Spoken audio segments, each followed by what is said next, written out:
So time to try to make a few more simple Halloween decorations, including these little Beetlejuice sandworm inspired pots.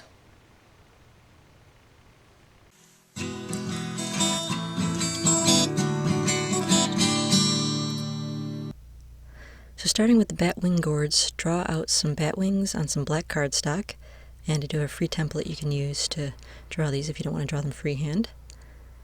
So cut them all out, and then put just a little dab of hot glue, or some other kind of glue, but hot glue works pretty well, onto the end of your batwing, and put them in the recesses of the ridges, because that's where they'll stay best. And you can do this with any of the little gourds, the white ones or the orange ones or the speckled ones. They'll look kind of cute.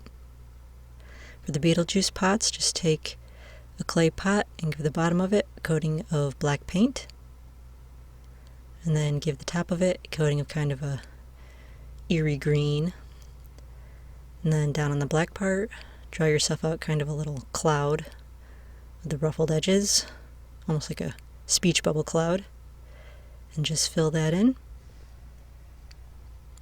And then taking some purple paint, which will contrast eerily with the green, write yourself the word Beetle on one of the pots. And I'm using all capital letters here, but you don't have to if you don't want to. So here's my Beetle in my juice pots. And then take some curly branches, corkscrew willow or spooky willow are really good for these, and cut them out into some smaller sections so you get lots of crinkles on each one. And then you want to paint some white stripes, evenly spaced white stripes down them.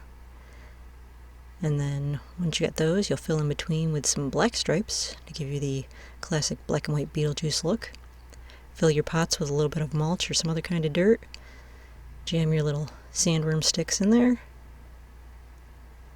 then I like to take a curly one and go across two of the pots so it looks like it's crawling from one to the other.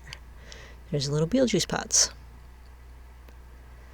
So for the spooky tree with the birds, take yourself a pot, take yourself some more of that curly willow or spooky willow, whatever you're using. Corkscrew willow is also a good one.